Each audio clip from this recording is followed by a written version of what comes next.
Ja, hallo und herzlich willkommen zu unserem LinkedIn Live zur AI Compliance Umfrage 2026. Wir sind hier zu dritt und ich darf gerade meine Mitstreiter hier bitten, sich ganz kurz vorzustellen. Christian, möchtest du starten? Ja, sehr gerne, Hartmut. Auch von meiner Seite herzlich willkommen zu dieser AI Compliance Umfrage 2026. Wie gesagt, mein Name ist Christian Wind. Ich bin seit 15 Jahren Partner bei Braci im Zürcher Büro und betreue dort Compliance. Herausforderungen, insbesondere auch bin ich noch als Studienleiter des CAS Compliance Management an der Executive School der Uni St. Gallen tätig und ich kenne die Compliance-Seite auch nicht nur aus der Beraterseite, sondern auch von intern. Ich war vor Braci 17 Jahre in verschiedenen Inhouse-Funktionen, zuletzt General Counsel und Corporate Secretary bei Hilti in Liechtenstein, vorher als VR-Sekretär und im Konzernrechtsdienst von Holcim und dann noch Divisionsjurist der Division Vitamine und Feinchemikalien bei Hoffmann La Roche, die damals ja, für Furore gesorgt hat mit den Vitaminen damals. Ja, das Mhm. kurz zu meiner Person. Vielen Dank. Damit zurück an dich, Hartmut. Danke, Christian. Zeno, willst du gleich weitermachen? Ja, hallo zusammen, auch von meiner Seite. Freut mich, dass ich auch hier mit dabei sein darf und ich gehöre auch zu Mind AI, so wie Hartmut und ich komme aus der technischen Seite, sehr viele Softwareprojekte hinter mir und sehr früh in die KI-Welt eingestiegen und das ist genau das, was mich interessiert und auch mich beschäftigt bei Mind. Danke, Zeno. Genau, mein Name ist Hartmut Hübner und zusammen mit dem Zeno und der Fian Öri zusammen einer der Co-Founder von Mind AI und wir haben uns ja die letzten Jahre eigentlich jetzt voll auf das Thema KI fokussiert, aus einem European Digital Innovation Hub heraus erwachsen. Mein Hintergrund ist eher in der Unternehmenskommunikation lange Zeit gewesen, aber jetzt seit 5, 6 Jahren eigentlich voll in Digitalisierungsthemen unterwegs. Ja, wir haben die Compliance-Umfrage gemacht. So, jetzt hat sich hier bei mir was verschoben. Und zwar ist der Stream verloren gegangen. Ist das bei euch auch der Fall? Ich kurz fragen. Ja, der Ja, ist jetzt weg. Jetzt sehen wir unsere Gesichter. gut. Jetzt ist es Oder wieder nicht da, gut, jawohl. jetzt ist er wieder da. Sorry für die Unterbrechung. Ja, vielleicht Eine noch als Umfrage. Überbrückung, Hartmut, ganz kurz, wieso es überhaupt zu diesem Meeting heute, zu dieser Präsentation gekommen ist. Ich war vor etwa gut einem Jahr an einem Anlass in Liechtenstein und habe dort eine Präsentation von Mind von Hartmut gesehen zum Thema Unternehmenskulturmessung und ich fand das ein spannender Ansatz und habe mir dann die Frage gestellt, da ich ja eben sehr aktiv im Bereich Compliance tätig bin, wie könnte man das für ein Unternehmen, für eine Organisation, gerade auch als Compliance Officer, allenfalls nutzbar machen? Und so kamen wir ins Gespräch und so haben wir dann auch diese Umfrage gestartet und haben da auch im Vorfeld einen Entwurf gemacht, den mit etwa 10 Compliance Officern getestet, bevor wir dann die eigentliche Umfrage gestartet haben. Also von dem her ist das schon ziemlich fundiert und spannend und wir freuen uns auch, dass wir euch da heute die Ergebnisse dieser Umfrage darlegen können. Aber damit wieder zu Mhm. dir, Hartmut, für den Aufbau und wie wir vorgegangen sind. Ja, vielen Dank, Christian. Also heute in der Session möchten wir euch in 3 Teilen vorgehen, die Ergebnisse der Umfrage vorstellen im ersten Schritt. Dann haben wir auch ein paar konkrete Bedarfe abgeleitet daraus. Also die Compliance Manager, die teilgenommen haben, waren da sehr konkret und haben uns einige Punkte aufgezeigt, wo man mit KI wirklich einen Hebel hat im Compliance-Bereich in einem Unternehmen. Und wir haben uns auch überlegt, wie kann man den Einstieg schaffen in die Thematik, so dass es eigentlich jedem leicht fällt und einfach ist und man auch sehr schnell den Hebel von KI dann entsprechend feststellen und kennenlernen kann. Genau, die Umfrage selber, dazu ganz kurz im Überblick. Es haben 32 Compliance Manager teilgenommen. Das war eine Online-Umfrage, wird der Zeno gleich noch was dazu sagen, wie wir das aufgebaut haben. Auch da kam schon KI zum Einsatz. Wir haben 100%, also alle Auswertungen, die hier in die Auswertung eingeflossen sind, waren komplette Antworten, die wir festgestellt haben. Wir haben auch einen sehr umfassenden Fragebogen gehabt mit offenen, mit geschlossenen Fragen und ein breites Themenspektrum eigentlich abgedeckt in der Befragung.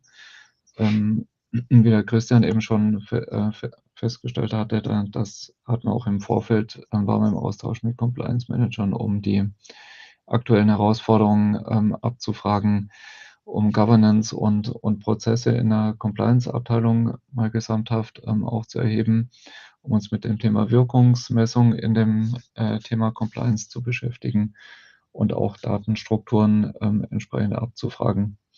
Vom Sample her, wer hat teilgenommen? Es war eigentlich eine Mischung von Großunternehmen und auch kleineren Unternehmen oder mittelgroßen Unternehmen. Das hat sich so ziemlich genau die Waage gehalten. Die Hälfte haben jetzt den großen Unternehmen mit mehr als 1.000 Mitarbeitern zugeordnet.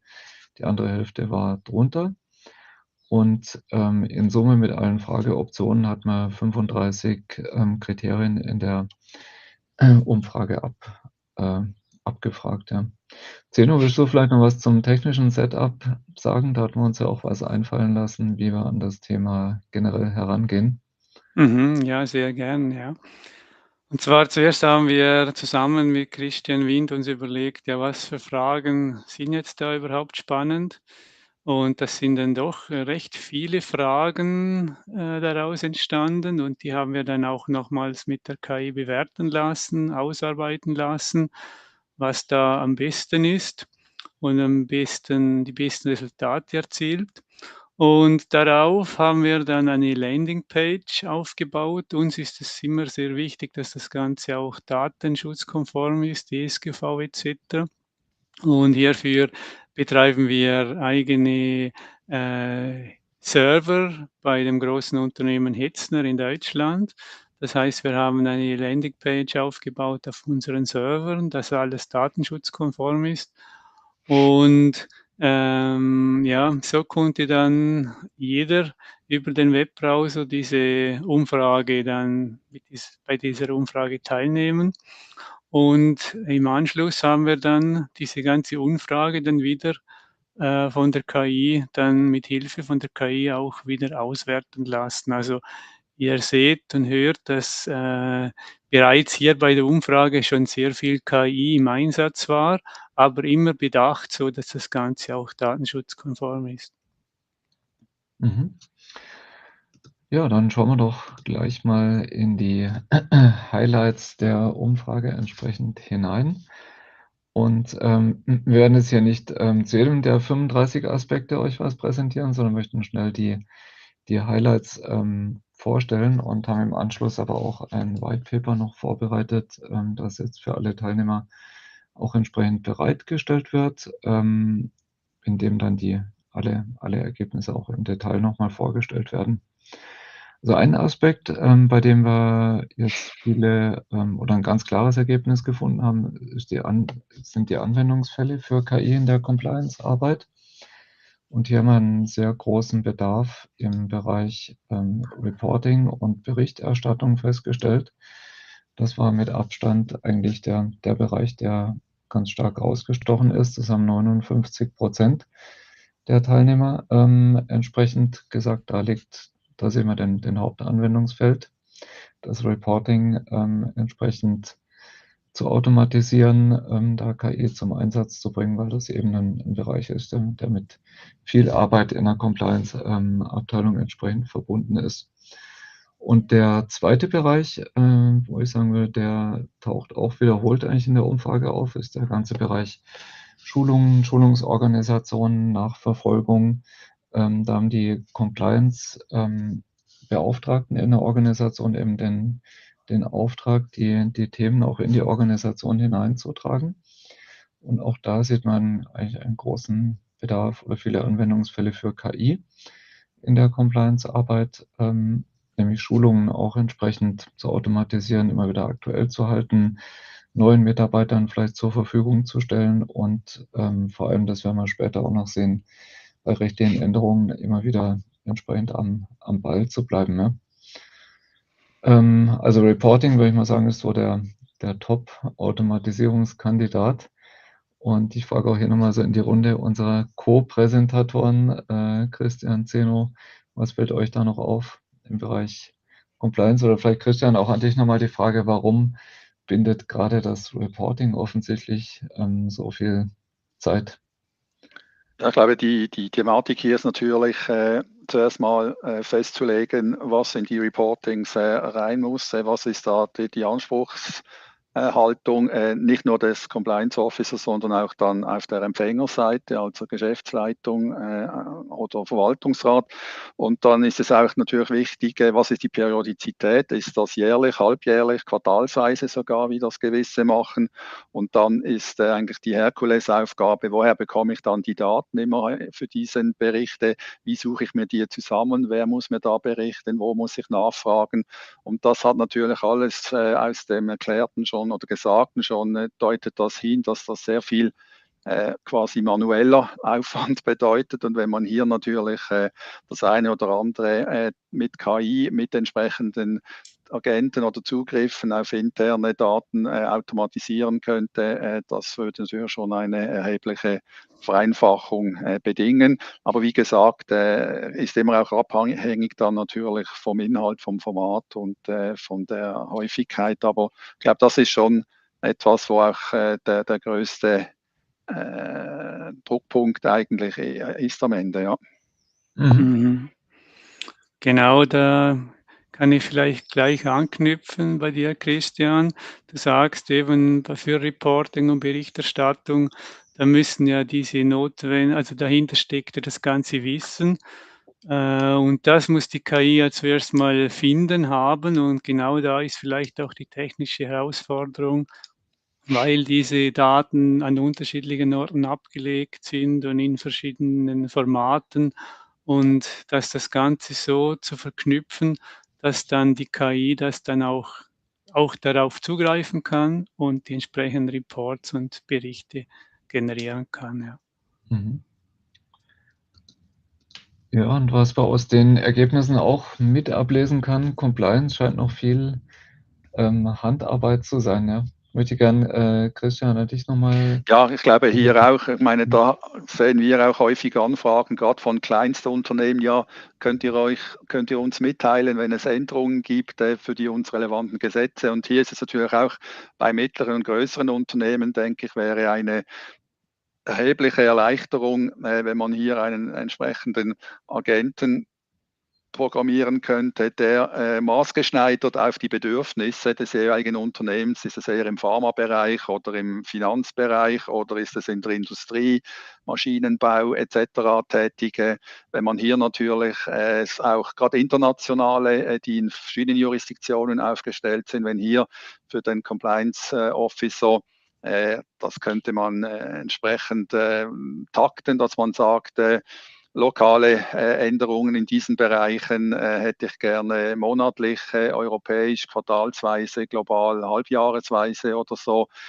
Und wenn man da dann mit den entsprechenden Zugriffen, und das gibt es ja heute bereits und diese Möglichkeit besteht, glaube ich, könnte man da schon maßgeschneidert für jeden Anwendungsfall dann Hinweise bekommen, wo sich was tut, auch schon in der Vorbereitung, nicht nur, wenn es dann umgesetzt wird, wie zum Beispiel das Transparenzregister in der Schweiz, das für alle Gesellschaften, die nicht börsenkotiert sind, ab 1. Oktober in Kraft tritt. Das ist Handlungsbedarf. Solche Sachen wären natürlich spannend, wenn das schon irgendwie ein halbes, dreiviertel Jahr vorher auf die Agenda kommt, sagen, aha, da tut sich was. Nicht nur immer mit dem Risikoauge drauf zu schauen, sondern gibt das vielleicht auch Chancen für unsere Organisation? Können wir da etwas vereinfachen oder besser machen? Und darum denke ich, das wäre für mich ein klassischer Use Case eigentlich, wo man mit wenig Aufwand schon relativ viel erben könnte. Zumindest ja nach der ISO 37301 müsste ja eigentlich das eigene Compliance Management System eine Übersicht der sogenannten Compliance-Verpflichtungen ermöglichen, und das war bis dato eigentlich recht aufwendig, wenn nicht unmöglich zu handhaben, insbesondere als globales Unternehmen. Aber ich glaube, mit den heutigen Tools wäre das zumindest etwas, was man auf die wesentlichsten Sachen schon beschränken könnte und da zeitgerecht immer Updates bekommt, wo sich was verändert, um dann auch möglichst rechtzeitig parat zu sein, um dann diese Sachen aufzufangen. Mhm. Ja, danke für die Einblicke.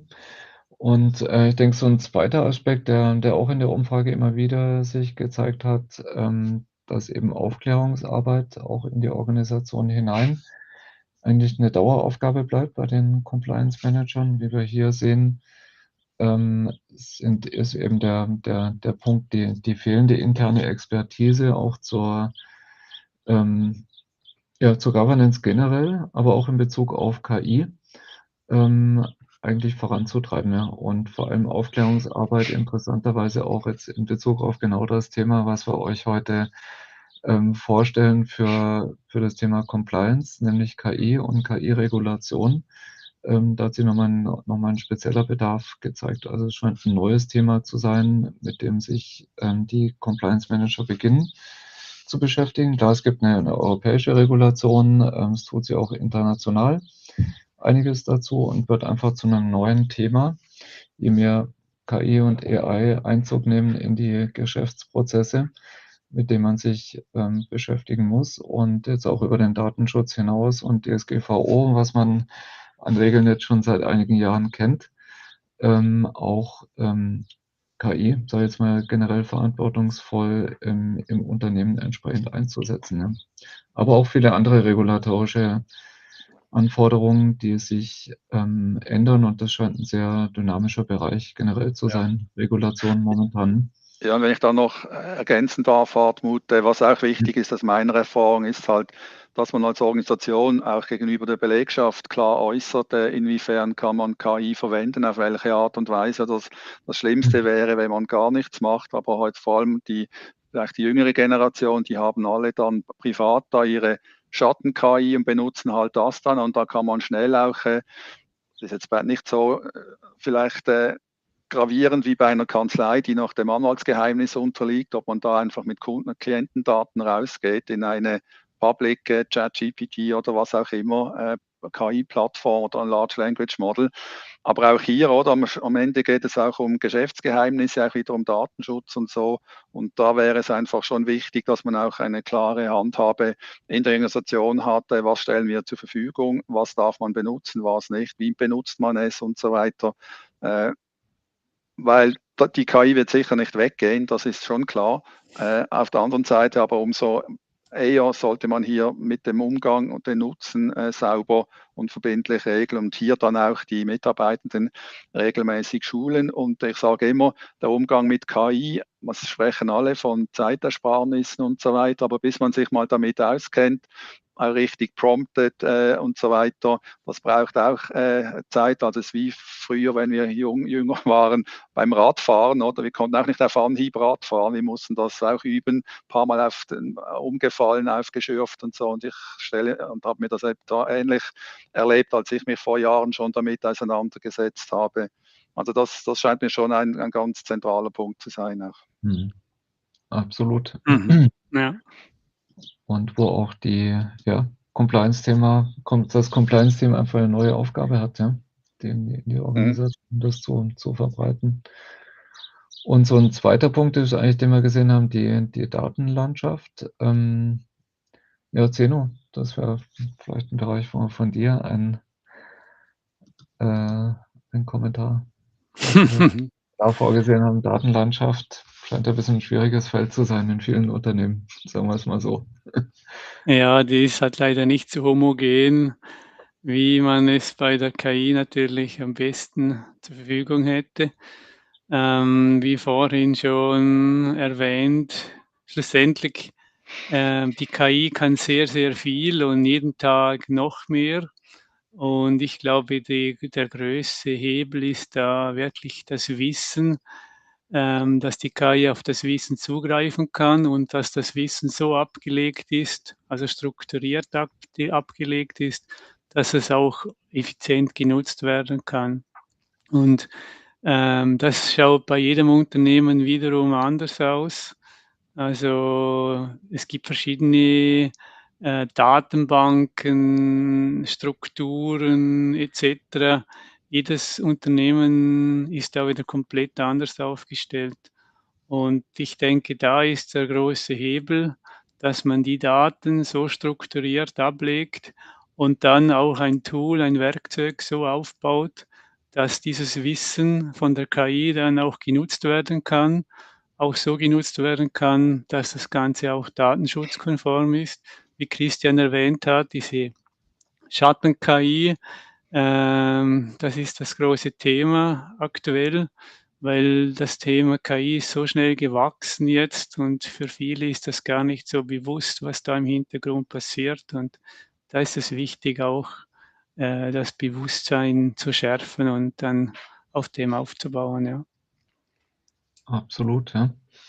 Was man an der Stelle vielleicht noch ergänzen kann, also als Mind AI sind wir künftig auch wieder ein European Digital Innovation Hub für Liechtenstein und die ganze Region und haben eigentlich für diesen Bereich, nämlich bestehende Datenlandschaften auf sichere Art und Weise mit KI zu verbinden, mit Assistenten, mit Agents, da auch ein spezielles Angebot, was wir ab dem Spätsommer zusammen mit anderen Partnern aus Europa auch entsprechend zur Verfügung stellen können, um hier auch eine praktische Lösung für genau diesen Teil und dieses Thema entsprechend anbieten zu können, dass man eben nicht die ganze Datenlandschaft umkrempeln muss und neu aufstellen muss, sondern dass man mit seiner bestehenden Datenlandschaft einen sicheren KI-Zugang entsprechend schaffen kann. Die Daten bleiben an einem sicheren Ort und werden von einer sicheren KI entsprechend bearbeitet und wir können da auch alle europäischen Modelle oder auch das Schweizer Apertus-Modell künftig zum Einsatz bringen und da eigentlich haben da für diese Thematik dann in sehr naher Zukunft, also in wenigen Wochen, auch ein konkretes Angebot schon parat, mit dem man leicht einsteigen kann. Ja, jetzt schauen wir so ein bisschen in den zweiten Teil der Präsentation hinein, nämlich so den praktischen Bedarf der Compliance Manager. Und Christian, du bist ja täglich im Austausch. Ist deine Klientel, deine Ansprechpartner in der täglichen Arbeit? Würdest du uns da ein bisschen Einblick geben in den Ja, praktischen Bedarf, in die Welt der Compliance Manager, wie das sehr heute gerne. läuft? Ja. Sehr gerne. Eben, ich glaube, was sich aus der Umfrage gezeigt hat, man möchte nicht irgendwie das übergeordnete Super-Dashboard, das alles auf einen Blick millisekündlich anpasst, sondern hat schon ein paar Painpoints, wo man sich vor allem operativ entlastet sehen möchte, um dann die Arbeitszeit für spannendere Sachen und für wichtigere Sachen zur Verfügung zu stellen. Und hier gibt es eben insbesondere beim Regulatory Tracking, das hat sich eben gezeigt, dass da die meisten das immer noch manuell oder mit Newslettern oder sonst irgendwo sich das zusammensuchen. Das zweite ist die Datenlage, was jetzt gerade Zeno auch erklärt hat, eben die Daten sind schwierig zu greifen. Offenbar gemäß Hartmut gibt es da ein neues Wundermittel, das genau diese Problematik löst. Dann die Wirksamkeit zu messen, also die Key Performance Indicators, die man dann auch hier festlegen muss, war bis jetzt auch schwierig. Vielleicht gibt es hier dank KI eben auch intelligente neue Möglichkeiten, um da wirklich das zu überprüfen und am Schluss dann halt auch noch diese, was wir vorhin besprochen haben, gerade mit der KI-Governance, was sind die Rahmenbedingungen, wie kann man es nutzen, wo sind die Grenzen insbesondere, und da ist natürlich auch ein AI-Act, kann man schon sagen, die Schweiz ist nicht Mitglied der EU, aber hier ist natürlich auch, wenn Schweizer Unternehmen irgendwie KI in der EU anbietet oder mit KI-Systemen einen Output generiert, der dann in der EU angeboten wird oder über Tochtergesellschaften oder so, ist man schnell auch dort drin. Ich glaube, für Liechtenstein ist das im EWR-Paket noch nicht definitiv entschieden, ob das zur Anwendung kommt oder nicht, aber dürfte wahrscheinlich auch der Fall sein. Also hier, glaube ich, ist es schon so, dass man da ganz gezielt Vorkehrungen treffen möchte. Und ich glaube, das Positive hier ist auch, dass jetzt dank diesen Entwicklungen in KI das eben auch viel einfacher möglich ist, als das vor Jahren noch oder Jahrzehnten angedacht war, wo man dann über irgendwelche Services oder große Programmierungen oder eben wie Zeno gesagt hat, Datenbanken aufbauen und strukturieren und so. Vielleicht kannst du noch zum nächsten Slide gerade übergehen, Hartmut. Und hier eben haben wir diese 4 Arbeitsabläufe oder diese 4 Painpoints mal rauskristallisiert, wo wir der Meinung sind, dass man da sicher das eine oder andere zur Entlastung beitragen könnte. Eben wiederum, seht auch doch die Nennungen oder von den Anzahl Teilnehmenden ist doch hier etwas auch bei den Richtlinien, Verträgen und so weiter. Das ist sicher ein entsprechender Ansatzpunkt, den man da mal ins Auge fassen kann. Aber ich glaube, der größte Bedarf ist tatsächlich im Bereich Berichterstattung und bei diesem Regulatory Monitoring. Gerade bei internationalen Unternehmen ist das, glaube ich, eine ganz große Herausforderung. Wenn sie das nicht schon gemacht haben, aber das wäre sicher etwas, weil am Ende muss man ja die Verpflichtungen kennen, die man einzuhalten hat und die damit verbundenen Risiken, und dann kann man das eigene CMS entsprechend ausrichten und verbessern. Ja. Ja, das wären so meine Ausführungen mal zu diesen 2 Slides. Ja, vielen Dank, Christian. Wir möchten jetzt so ein bisschen Überblick vermitteln, eigentlich, wie man konkret vorgehen kann. Also wir haben gesagt, einerseits ist das ja durchaus ein bisschen komplex, vor allem was die Datenlandschaft anbetrifft, die man hat. Andererseits hat sich die KI auch sehr stark oder die KI-Modelle generell sehr stark weiterentwickelt, gerade in den letzten Wochen und Monaten, sodass es zunehmend auch eigentlich einfacher wird und man auch mit einfachen Mitteln eigentlich einen immer größeren Hebel hat, um sich die Arbeitslast, sage ich mal, ein Stück weit eben auch im Compliance-Bereich oder die Arbeitslast generell zu reduzieren. Und die Wege zum Ziel, das möchten wir hier auf dieser Folie eigentlich aufzeigen. Da empfiehlt sich unserer Ansicht nach ein schrittweises Vorgehen. Und die Datenquellen sich anzuschauen, zu analysieren, ist sicher ein guter Startpunkt, weil das hat man bereits im Unternehmen. Wie gesagt, in jedem Unternehmen ist es ein bisschen unterschiedlich aufgebaut. Man hat eine Vielzahl von Daten, die es zu analysieren gibt. Und das ist eigentlich so der entscheidende Hebel, um nachher auch KI erst überhaupt zum Einsatz zu bringen. Und dann, denke ich, haben wir einen immer größeren Hebel auch im Bereich mit AI-Agents oder Assistenten. Aber an diesen Agents sind sozusagen auch wiederum automatisierte Assistenten, ein Bereich, wo sich sehr viel getan hat und wo man eigentlich ja auch mit Standardmitteln oder Standardmethoden gerade diese Use Cases und Anwendungsfälle, die der Christian vorhin angesprochen hat, schon mal sehr gut für sich lösen kann. Also unserer Ansicht nach ist gar nicht immer eine große Eigenentwicklung im ersten Schritt nötig, um da die großen Hebel nutzbar zu machen, sondern ein zweiter Schritt nach der Analyse der Daten kann es eben sein, sich einen Assistenten oder einen Agent entsprechend zu konfigurieren, der die Standard-Compliance-Aufgaben, sei es jetzt das Regulatory Monitoring oder seien es Reporting-Themen oder auch die Policy-Themen, eigentlich alle 4 Use Cases, die wir vorhin genannt haben, im ersten Schritt zu automatisieren, mit den Datenquellen entsprechend sinnvoll und verantwortungsvoll zu arbeiten. Und da haben wir eigentlich schon einen sehr, sehr großen Hebel. Und dann so die Königsdisziplin geht dann in Richtung da vielleicht noch ein Cockpit oder eine Heatmap entsprechend draufzusetzen, auch da haben wir den Wunsch durchaus gesehen, bei den Compliance Managern in diese Richtung zu gehen. Wäre aus unserer Sicht aber dann eher der dritte Schritt. Und gerade mit dem Thema Daten und dem Thema Agents oder Agenten hat man einen sehr großen Hebel, sich diese ganzen operativen Themen schon mal wesentlich vom Hals zu schaffen und im Idealfall auch die Qualität eigentlich weiter zu erhöhen. Denn das sehen wir auch.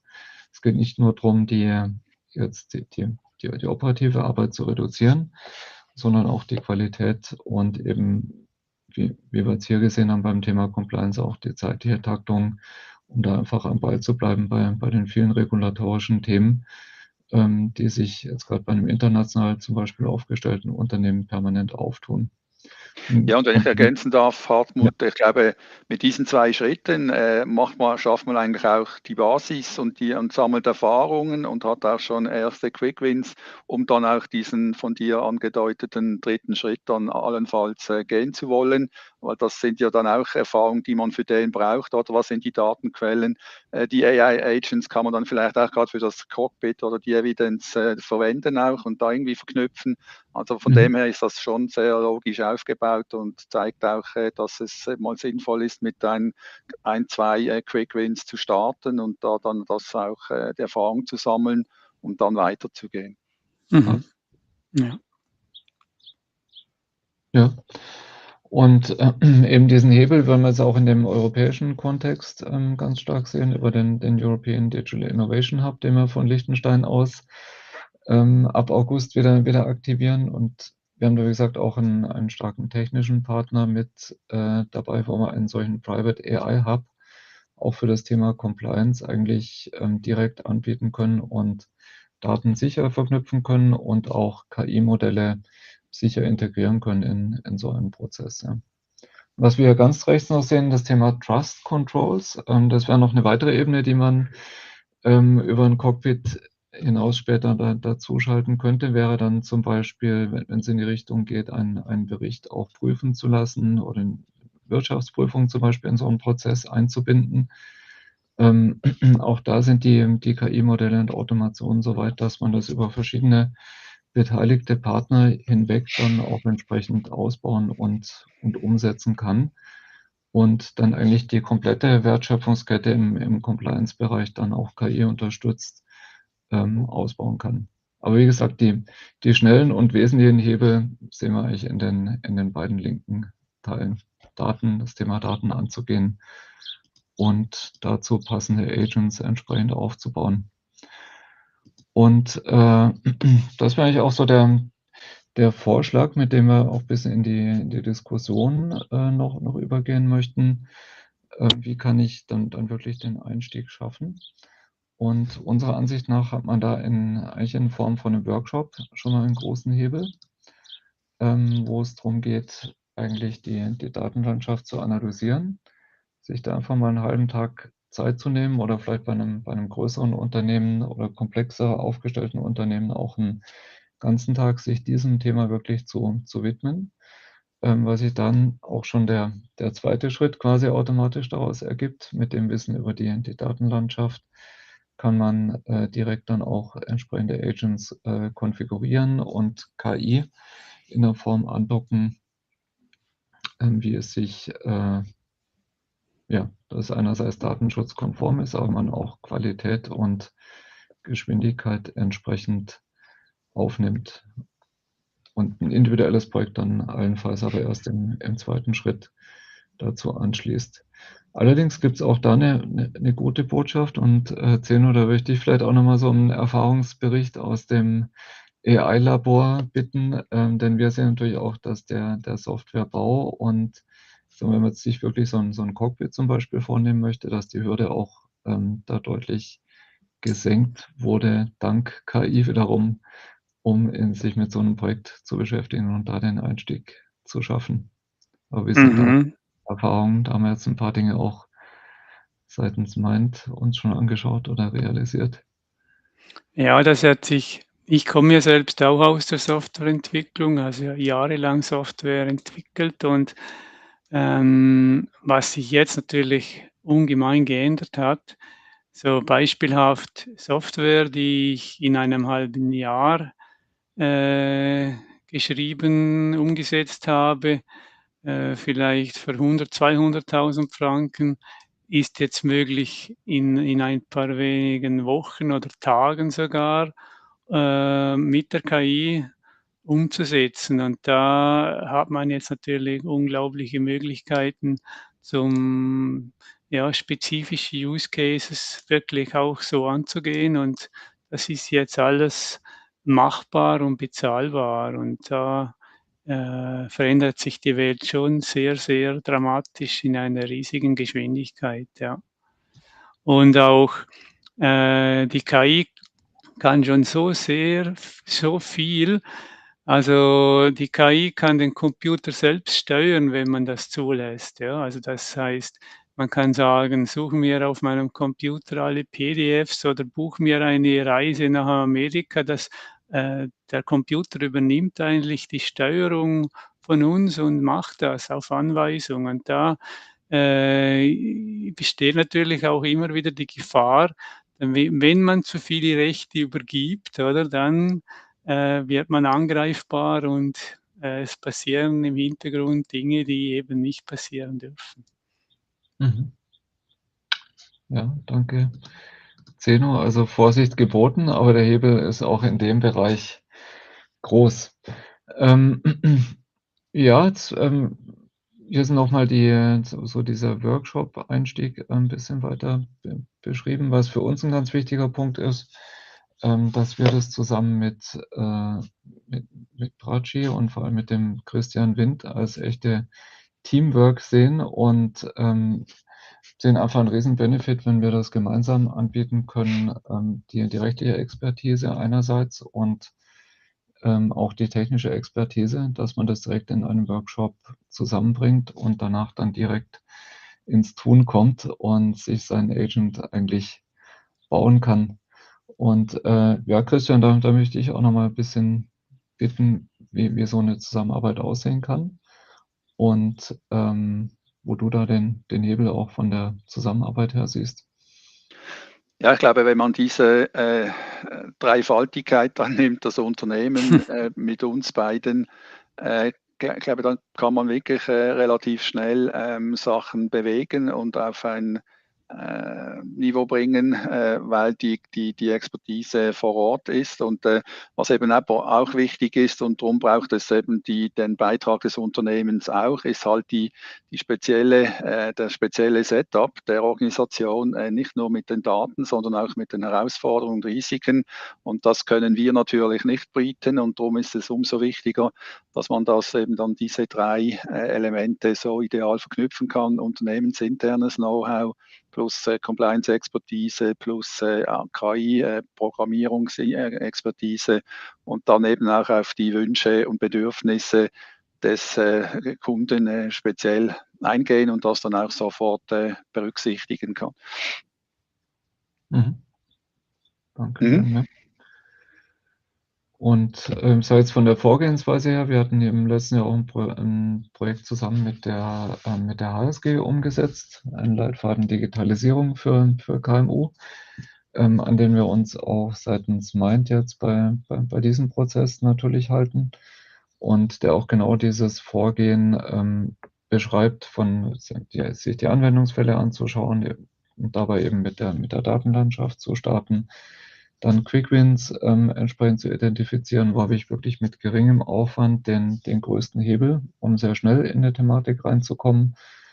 Und dann diese Quick Wins in Automation eben auch umzusetzen. Und da, glaube ich, haben wir jetzt, wenn wir das Compliance-Thema, das fachliche Thema eben dazwischen schalten, haben wir in der Dreierkonstellation, glaube ich, wirklich einen sehr guten Hebel und Anknüpfungspunkt. Und Christian, du bist ja auch hochschulseitig noch unterwegs mit dem Thema Compliance. Hast du auch Angebote entsprechend im Portfolio noch, die darüber hinausgehen, richtig?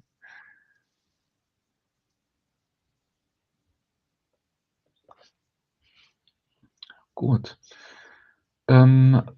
Somit kommen wir eigentlich zum Abschluss. Hätten jetzt noch ein bisschen Raum für Fragen. Wir haben da auch im Vorfeld ein paar Fragen noch gesammelt. und möchten auch anbieten, das Compliance Cockpit, die Compliance Survey. Wir haben das Ganze auch in Form von einem White Paper noch entsprechend aufbereitet, was wir den Teilnehmern, also schreibt da bitte Kommentare unter den LinkedIn-Post, wenn ihr das haben möchtet und Interesse daran habt, noch mal schriftlich zusammengefasst haben, wo wir auch die ganzen, sage ich jetzt mal, die Detailergebnisse, die darüber hinausgehen, was wir jetzt heute in dem Webinar zeigen konnten, entsprechend darstellen können. Und ja, nochmal so in die Runde gefragt, Christian, Zeno, habt ihr noch Kommentare, die darüber hinausgehen aktuell oder Fragen, die wir jetzt noch nicht, die vielleicht Compliance Manager öfters mal gestellt haben, die wir jetzt noch nicht beantworten konnten hier? Ja, ich glaube, die Frage, die natürlich dann immer kommt in solchen Umfragen, ist die Repräsentativität. Und wir haben 32 Antworten bekommen. Ob jetzt das repräsentativ ist oder nicht, bleibe dahingestellt. Ich glaube, es war wirklich eine umfassende Analyse von mal verschiedenen Organisationen, was ihre Anforderungen, ihre Wünsche, ihre Painpoints, ihre Herausforderungen sind. Und von dem her, glaube ich, gibt dieser Bericht da schon einen guten Einblick, den ich jetzt aufgrund von meinen Erfahrungen da nicht das Gefühl hätte, das ist jetzt völlig daneben oder ignoriert wesentliche Sachen, dass es natürlich je nach Organisation dann noch besondere Spezifitäten und konkretere andere Punkte gibt. Das ist so. Aber ich glaube, hier ist es auch wichtig, dass man mal sich die Gedanken macht und vielleicht auch an die Compliance Officers ein Tipp von mir, oder?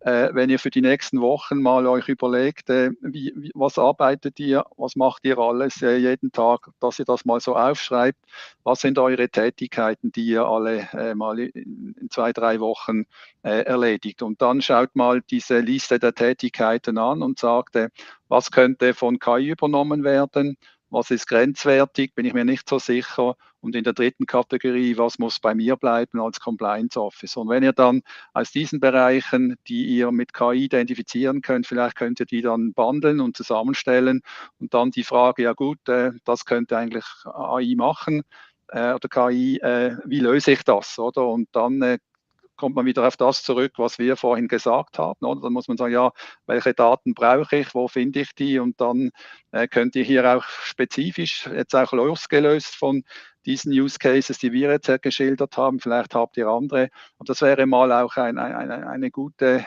Methode, sich selber zu überprüfen, egal ob man im Compliance-Bereich tätig ist oder nicht. Es gilt eigentlich für alle Tätigkeiten, dass man sich mal aufschreibt, was für einzelne Handlungen mache ich tagtäglich, was ist KI abdeckbar, was eher nicht oder ist noch nicht so weit und was sicher nicht.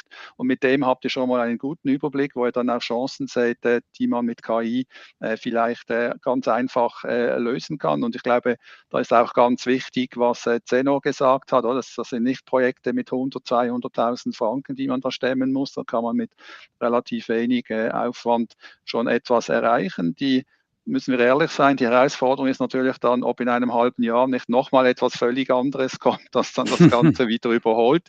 Da weißt du besser Bescheid, Zeno, dann kannst du vielleicht zu dem noch etwas sagen, aber mein Credo ist auch, man muss irgendwo mal anfangen und Erfahrungen sammeln und dann kann man es auch besser einschätzen. Wenn man immer wieder wartet, bis noch etwas Besseres, noch etwas, dann das wäre sicher eine falsche Strategie. So war das noch von meiner Seite als Ergänzung. Mhm. Ja, ich finde, du hast das sehr gut zusammengefasst, Christian. Genau das ist die richtige Vorgehensweise, ja. Und ja, natürlich kann man sagen, ja, morgen, übermorgen und in einem halben Jahr ist die KI und die Technik noch besser wie heute. Aber ja, stellen wir uns vor, wir hätten damals gesagt, wo die Schreibmaschine erfunden worden ist, ich warte jetzt, bis der Computer erfunden wird, oder? Also ich glaube, man muss da einfach immer mit der Zeit gehen und das Beste daraus nutzen. Und wichtig ist es, früh genug zu starten. Und daraus generiert man natürlich dann seine Vorteile. Ja. Mhm. Ja, und dass man es auch als Chance, als Opportunität sieht, oder? Als Erweiterung und nicht als Gefahr oder Risiko, also in dem Sinn, sondern sagt, ja, das ist eigentlich eine coole Sache. Mhm. Und dann Absolut. halt die Rahmenbedingungen schon einhält, oder? Mit der Governance, mit dem Datenschutz und so weiter, das versteht sich. Also ist ja nichts risikolos, aber einfach darf auch so wie ein Kind, oder? Das ausprobieren, mal testen, mal versuchen und das als Chance zu sehen. Mhm. Genau, ja. Absolut. Also das ist auch mein Credo, vielleicht noch ganz zum Abschluss, positiv an die Sache ranzugehen. Und ich finde, das Positive kommt einfach aus praktischen Erfahrungen, die man damit sammelt. Von daher unterschreibe ich das auch voll, was ihr beide gesagt habt, mal zu schauen, wo liegen die Chancen und vielleicht auch direkt mit einem KI-Modell schon mal was ausprobieren, umsetzen. Und genau, da würden wir euch auch gern begleiten, unterstützen. Ich denke, die Workshops, die wir gezeigt haben, sind genau diese Art von positiven Erlebnissen. Und wie der Christian gesagt hat, jetzt so gerade die Ferienzeit mal zu nutzen, am Strand sich vielleicht mal Gedanken zu machen, äh, ja, was mache ich heute? Wo sehe ich Chancen für KI? Das ist genau das richtige Mindset, mit dem man angehen kann. Von daher vielen Dank, dass ihr heute dabei wart. Schreibt uns gerne noch Kommentare auf LinkedIn oder nehmt persönlich Kontakt auf zu uns. Die E-Mail-Adressen seht ihr auch auf dem Slide, was wir hier gerade noch eingeblendet haben. Und wir freuen uns, ja, zu dem Thema Compliance mit euch weiter im Kontakt zu bleiben und werden, wie gesagt, den Sommer über noch weitere Anlässe zu dem Thema haben. Es wird auch noch einen Workshop in Zürich geben und einen in Liechtenstein. Und da, ja, würde ich mich freuen, wenn wir den einen oder anderen jetzt von den Zuschauern dann auch noch persönlich kennenlernen. Vielen Dank, dass ihr dabei wart. Einen schönen Tag noch und schon mal eine schöne Ferienzeit für diejenigen, die bald wirklich am Strand sind. Vielen Dank. Genau.